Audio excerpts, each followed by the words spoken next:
This is Pet Life Radio. Let's talk pets.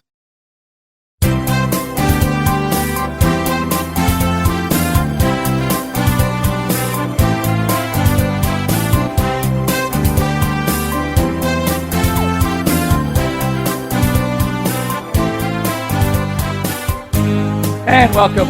You're here live with Dr. Jeff Werber, your host for the next 30 minutes here on Pet Life Radio's Ask the Vets with Dr. Jeff. We're here for you, here for your pets, and also want to welcome my Instagram Live followers, audience. Again, we're here for you. So any questions you may have, ask away as I'm saying hi to Deb. Hey, Deb. So I hope you all had a nice, safe Thanksgiving. And of course, you're wondering, how can I get a hold of good old Dr. Jeff? Well, if you're here live with Pet Life Radio, very easy. You can either give us a call, toll free 877-385-8882. Once again, 877-385-8882. Or better yet, you can give us a call. Join us here live on Zoom by doing the following. Go to PetLifeRadio.com, click on shows. You scroll to Ask the Vets with Dr. Jeff, and there will be a Zoom link left there for you. You can actually just give us a call, or just better yet, join us live on Zoom, and it's video chat.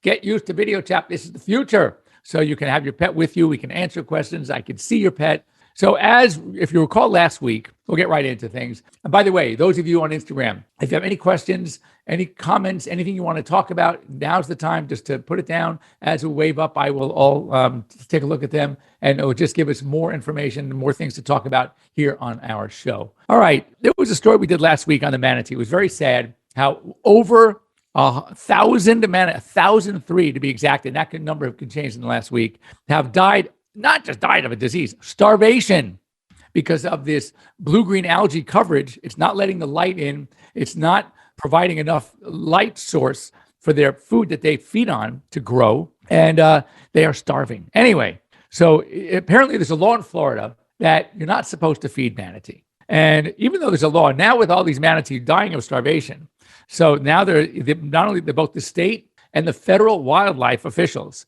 are encouraging and exploring people to feed. And the kinds of foods they eat. So they're looking into lettuce, into cabbage, into algae, and I love the word here, nuisance aquatic plants. So if there's any aquatic plants that are nuisance to us or to other animals, you know what? Manatee, they didn't get so big.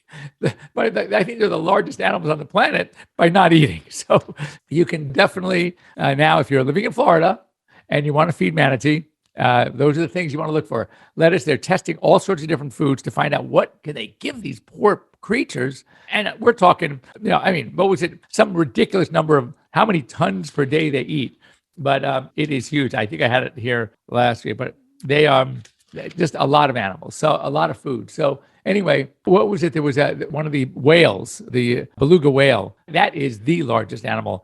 Several eats tons of food every day. It's crazy. So anyway, manatee, that's what we can do. Distemper. We notice here that in Texas animal shelters, they're getting outbreaks of distemper. And we're hearing more and more cases, even here in Los Angeles, of distemper. A number of the rescues, I work with a rescue group that has had several cases of distemper. So this brings something to mind. It's great that we're adopting pets, 100%. But I just talked to a woman this morning on AirVet. Actually, it was a girl, because I know she was there with her little brother. It was so cute that they were two, and they were trying to hold this little kitty. They adopted a kitten. And they don't know how old it is. They haven't been to a vet. And it was, by looks at it, they thought they had it for about a month. It was a little teeny kitty, so maybe 12 weeks now. Well, I said, have you had it checked yet by a vet? She goes, no. So this poor cat was eating well, was doing well, and now is not. Is not eating for a few days. It is drinking, not eating. It's actually noticeably getting thinner. And my head's going, all these possible things that it could be. And I said, so did you have it checked by your vet yet when you first got it? She goes, no. I said, we really need to see, because I'm thinking right away, is this FELV, feline leukemia virus? Is this possibly FIV, feline immunodeficiency virus? Is it just a severe respiratory infection, though the cat was not sneezing and the tongue didn't look like it was ulcerated? So you have a poor doer cat, and this poor girl I just didn't know enough of what to do when you adopt a kitten. So I realized that we're seeing a lot of distemper cases for a few reasons. Number one, there's a lot of strays and rescues dogs that have never been vaccinated. Okay. They are relinquished to shelters. We know no history, and it's not like a young dog anymore, like a puppy, but we have no idea about the background. We have no idea when the last time it had a vaccine. And then, or people, this is the worst of all, people, good people, smart people that do go to the vet, right? And because they haven't seen distemper or heard about distemper cases in years and years, and we really haven't, I mean, to an endemic proportion, and they're just getting lazy. They're getting complacent. They're saying, we don't need that. He doesn't go out. He doesn't do this. He doesn't do that. No, you got to stay up. So my recommendation is when it comes to, and it's not just distemper, it's all of these vaccines. Look, I am totally for vaccines. I'm just not for unnecessary vaccines. So what I recommend doing, especially in the case of distemper and parvo, is at the very least, get the vaccine when it's due. Or you have an option now, and that's called a titer test. It's a blood test that measures existing antibody. And if existing antibody is adequate, then no need to vaccinate. I'll tell you this, because I've been titering now for, 15 years. And the first time the vaccine it was a 1-year vaccine. Then they said, okay, no, it's good for 2 years. Now it's good for 3 years. Really? Has the vaccine changed? No, the vaccine hasn't changed at all. Our knowledge of the pet's immune systems have changed, and our understanding of how long they can maintain an immune response. Think about it. We get our vaccines as little kids, like infants sometimes. And then what was the last time we had any of those vaccines? Never. Lifelong immunity. When was the last time you had a measles vaccine or mumps, right? German measles. So wait, distemper is a measles virus. So our measles virus is good for ever, the vaccine, or getting the disease. And the dog's only good for a year or 2 or 3. So we started titering. And I have many, many, many, many cases of dogs maintaining their immune response for 7, 8, 9 years. So every body is different. So it's either you're going to just get the vaccine every 3, whether they need it or not, or actually do the check and do a titer test. And if the titer is adequate, then no need to vaccinate. And if not, then you go ahead and you vaccinate. So anyway, so that's the fear. Distemper is something you control. There are certain viruses that are popping up. The influenza virus, lepto, the infection, it's a bacterial infection. It's an old disease. It's been going on. It's over 100 years old, but at least since it's probably older than that, but since its actual discovery. And now we're seeing all these cases. It's not new. It's just that we are now what was a lifestyle vaccine because animals could only get it when they were doing hiking in the mountains or in the valleys, whatever, the canyons. Now it's affecting us here in town. So talk to your veterinarian. That's the most important thing. We will save the next one for the end of the show unless I get some other questions. And that's about some more holiday stuff. By the way, how was everybody's Thanksgiving? If you had any issues or if you know of any issues, I would love you to share them with us because we want to say, and hold on, I'm getting a question now. Oh, that's so cute. So is there a single RX to replace monthly heartworm and 3-month Bravecto with? And the answer is no, not for 3 months. There is 2 of the new isoxazolines and those are Credelio, it's called Credelio Plus, and Simparica Trio, do flea, tick, and heartworm. But because of the heartworm prevention, there's nothing that's going to go, at least they have it. There is ProHeart 6, which is a 6-month protection. It's an injection. So as far as I know, even though like the Bravecto, which is 12 weeks, 3 months, it does not have a plus feature. It does not have the heartworm feature added in. So if you want the one medication to do fleas, ticks, and heartworm, it's either Credelio Plus or it is Simparica Trio, all prescription. You got to talk to your vet, or we can go online, Jane, and order it, and I will okay it, of course. The best place to go for that is drjeff.vetsfirstchoice.com. All one word, drjeff.vetsfirstchoice, all one word, .com. That is the website for the Covetrus, and I will get a request for approval. Of course, I will approve it, and we can go there. So we're going to talk a little bit more about the holidays at the second part of the show, unless, of course, I get some really, really good questions. We can do that instead. We'll do both. Okay, this was a really good story. Love the feel-good stories. This happened in Russia, and a pawless dog. That means someone found a dog with all of its paws gone.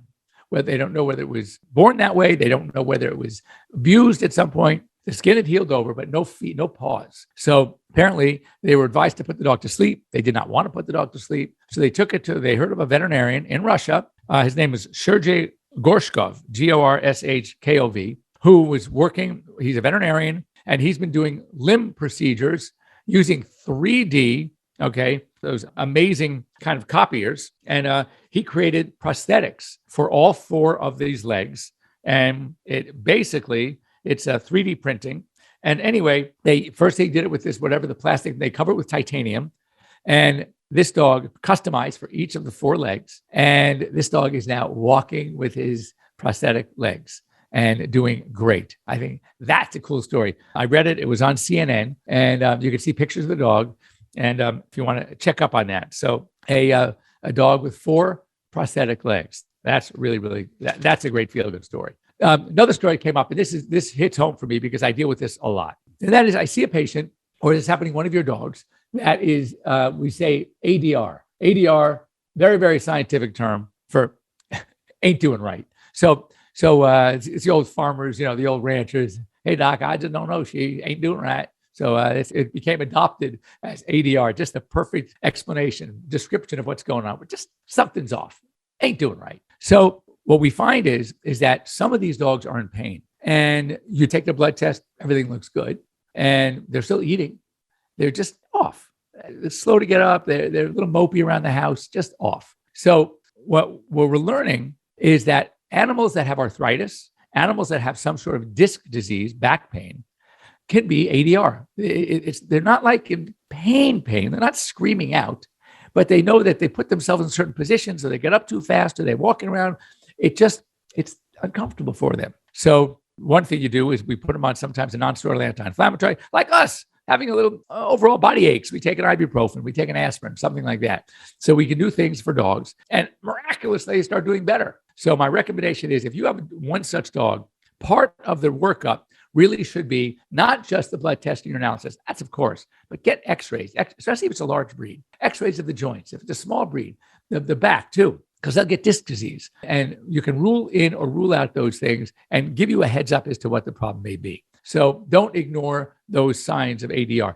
Don't blame it just on age. I mean, if it's very slow and insidious going on and slowing down, the dog is 14, you can blame it on age, maybe. But if this happened more suddenly and it's just not right, or you don't expect it because a month, 2 months ago the dog was fine, you want to look for other things. So anyway, go ahead and take a quick break. We'll be right back after these short words. When we come back, we're going to talk quickly about special diets and also the holidays. Tonight, first night of Hanukkah. So we need to do some warnings about holidays coming up, and then we'll do some specifics when it comes to Christmas time. They're pretty far apart this year. Sometimes they're together. Next year, they're going to be really close together.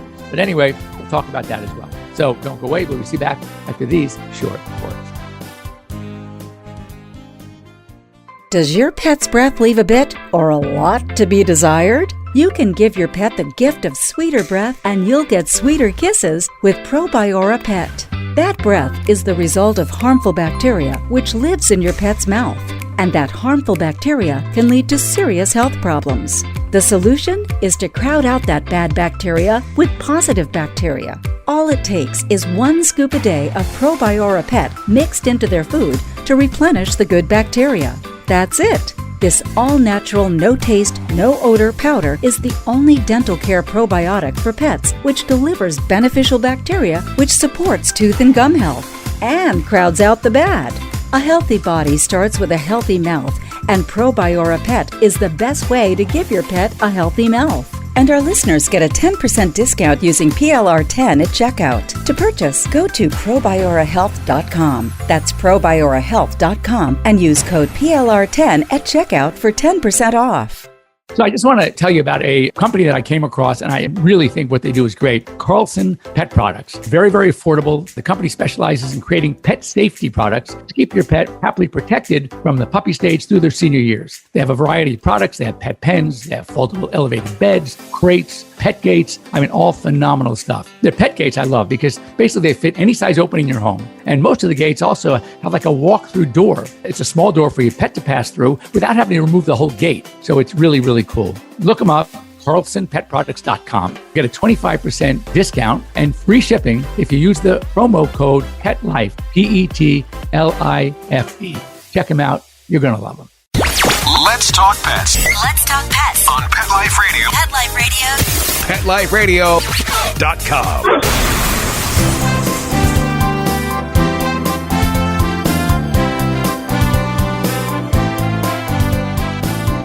And we're back. We're back here live with Dr. Jeff Werber here on Pet Life Radio's Ask the Vet with Dr. Jeff. And a couple things. First of all, there was an alert that came out through the American Vet Association that there are a number of these specialty foods that are having a tough time because of shipping issues, because of many problems, because like here in Southern California, because of the oil spill, there are just containers and containers and containers on those ships waiting to be delivered. And the whole process is being so backed up. It's been a real problem. So the question is, the warning is that if your pet is on a specialty food, don't think that when I run out, no problem, I'm going to go to the store and get it again. So the warning is you need to have a backup plan. Either look for some other brands of the same foods that you have been feeding, so the same ingredients, and just have a backup. Or if what you've been feeding is still on the shelf and you're going to get some more, buy double or triple. You just don't know what's going to happen. And some of the medications actually that I use on a very regular basis, and I'm talking regular basis, are back ordered. I mean, indefinitely back ordered. That means I can't help you because everything is indefinitely back ordered. So it's a big problem. So anyway, that's just a warning. So I wanted to talk for a second, as we're starting the holiday season, we, usually kicks off with Thanksgiving. Hopefully everybody had a happy, safe Thanksgiving and your pets have been safe as well. So that's what I'm hoping. But Hanukkah starts tonight. And let's talk about some of the specifics. Oftentimes Christmas and Hanukkah run a little closer together since the calendars are different. The holidays kind of move up every year. And then with an extra month added this year to the Jewish calendar, then it's going to throw everything back next year. They're going to be pretty much on top of each other as they often are. So what we need to do is be really careful of a number of things. First of all, it's called Festival of Lights for a reason. You light candles. Let me tell you something about cats and candles. If you have cats, and I've seen this with my own cats, they see a flickering light. That's like a welcome button. Come here and play with me. Because cats, love to chase things that are moving. Think of this. Think of a laser light that you play it against the wall or whatever, and they're running and chasing it. They love to see things move. And their inquisitive nature, their curious nature is they will go up to something that's, it's not like an electric light. It's flickering, it's moving back and forth, and they are so intrigued by it. They will try to go up there and take their little paws and they want to tap it. So all you need to do is have your cat knock over the candles and you got a problem. Some dogs are the same way. So you want to be very careful with the obvious stuff. Second thing that's pretty obvious when it comes to these holidays are the foods that we eat. I have yet to find dietetic potato pancakes, latkes. So, they're potatoes, they're fried in oil. I mean, they're really good. But the truth is, they're not good for our pets. When pets eat too much fatty foods, we worry about something called pancreatitis. And pancreatitis is very, very serious. So, of course, we need to be very careful.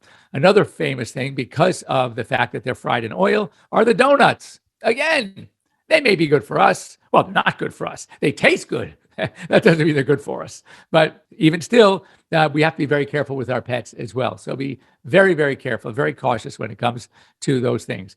And it's all the other good things. First of all, there's a lot of chocolate involved. You've seen those little chocolate coins. Well, yes, we like them. Yes, our kids like them. But do our pets like them? Unfortunately, yes. Is it good for them? No. And if they get into a whole bag of chocolates, that could be a problem. Not to mention the tinfoil. Do you think they're going to unwrap the tinfoil? Heck no. They're eating the whole thing. And I've taken x-rays of dogs with foil in their stomachs, and it sure enough shows up as foil in their stomachs. So again, we need to be very, very cautious about that. Then the next thing is with all the little toys that kids get, you're unwrapping, kids are getting presents. Hopefully, we're getting presents too, but it's more for the kids. All right, they're unwrapping. There is wrapping paper. There is ribbon. There is yarn. Whatever it is being used, string to wrap the paper, to wrap the gifts. That's a cat's delight. They love eating that stuff. And there's very few things worse from an intestinal obstruction in a cat than what's called a string foreign body. And it is devastating. So again, we need to be very careful. And then all the little things, my dogs put everything in their mouths. I mean, my Labrador doesn't know. Some dogs will sniff first. It's like they want to make sure it's okay. Then they'll eat it. No, my Labrador eats first, and then he worries if it was okay for him. Sometimes too late. So like a little thing, like a little dreidel, the little spin top that they play with. Those are again, moving around. It's something the dogs can pick up. So again, we need to be very, very careful. So between the decorations they put in the home, the gifts, the candies, the holiday foods, the candles themselves. I mean, when you think of all these things, you can take a fantastic, fun holiday like Hanukkah, like Christmas coming up soon, and yet there could be disaster if you're not careful. Not to mention, these holidays usually have a lot of gifts, all right? The problem is that people coming over, you have family, you have company. That's the beauty of these holidays. But if you have a dog that's freaking out with all this commotion, you need to separate. Make sure that your dogs have. Make sure they're microchipped. Make sure they're wearing collars. Make sure the collars have an ID tag. Okay. Make sure if they get really nervous, you put them in a safe room. Keep them away.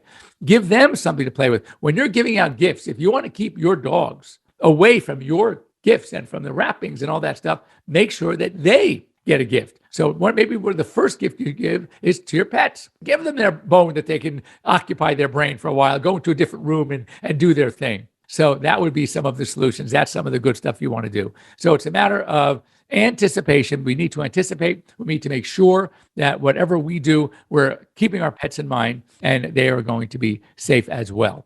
And that way we can all have a really fun holiday. Last thing I want to talk about, I have a couple of minutes, and that is that the notion of a second opinion. And I've talked to this on our show before and here on Pet Life Radio. I don't think we've talked about this on Instagram Live. One thing you have to know is that it's very important to have the notion of a second opinion if you are not feeling that your advice you're being given is correct. I'd be happy to be a second opinion. Here on the show, we could talk about it. So I had a case coming the other day, 13-year-old dog with a fairly substantial tumor. And they were being told that it's a bad tumor, but because the dog was 13, they should consider euthanasia. It's a large breed. I look at this dog who bounds into my office. I said, was any blood test taken? Forget the age. Age is not a disease. Age is something we have to deal with when making a decision about how we approach a case, but it in of itself is not a disease. I said, let's find out how healthy the dog is. So we do blood tests. Guess what? This dog was healthier than some 7-8-year-old dogs that I see. So we talk about the good news, the bad news, the risks of anesthesia, but how based on the lab work, this dog should do fine. We took a chest x-ray. There was no evidence of any kind of spread into the chest. The liver looked clean. So I said, look, think of it this way. If we do nothing, this mass is already exploded. It's bleeding all over the place. You're going to probably have to put her to sleep. If we go in surgically, I can't promise you that we're going to be successful, but at least you tried. And it will be more successful than doing nothing. Because doing nothing, we have no chance at all. Here we have a chance. So we go ahead, proceed to surgery. And it was a very October. I'm going to post some of the pictures of it on my Instagram. It'll be there. And I hope you have a strong stomach because it's pretty ugly. But guess what? The dog's doing great. I was able to get it all. We're sending it off for biopsy. I think I know what it is. If it is what I think it is, called a mast cell tumor, there is some really great medication called Palladia that we can put this dog on. And we bought this dog as much time as it would have had without the tumor. I can't say it would have make it past 13 and a half. I don't know. Maybe 14. My Labrador, who I did a very similar kind of surgery with a mast cell, on his 15th birthday, good old Grover, he made it to 16 and a half. If I listened to everybody else to say, he's 15, he can't handle the anesthesia, put him to sleep. No, I'm not going to put him to sleep. I'm going to try. And assuming everything is good. And I always say, I would rather work and do a surgery on a 15-year-old dog with really good lab work than a 9 or 10-year-old dog with terrible lab work. That's the one I'm worried about. Bad kidneys, bad liver, then I'm worried. But if a dog just because it's 15, you're going to do it. You're not going to not do surgery on grandma who's 80, who fell and broke her hip just because she's 80. How about finding out what kind of shape she's in? If she's in good shape, do the surgery. So anyway, my soapbox, I'm allowed. So in the future, if you have something that just it's not right, you're not sure, it's never a bad thing to get a second opinion. And to go, if the second opinion is the same as the first, then your vet's it did you well. And if you see some other options and you make other choices, everybody has a different approach. And I think that our pets deserve to give them every chance that we can. And that's why I'm doing what I'm doing. All right. Thanks for joining me here at Pet Life Radio. Thanks for joining me here on Instagram Live. I'll hang out on Instagram Live for a little bit longer if you have any specific questions. And other than that, we will see you here next week, I believe. Same bad time, same bad channel here on Pet Life Radio. Have a great week, everybody. For those of you celebrating Hanukkah, have a great Hanukkah, and which goes on for a week until from tonight starts till next Monday. So you'll have a lot of candles in your house. All right. Anyway, be well, and we'll see you next week. Bye-bye. Let's Talk Pets, every week on demand, only on PetLifeRadio.com.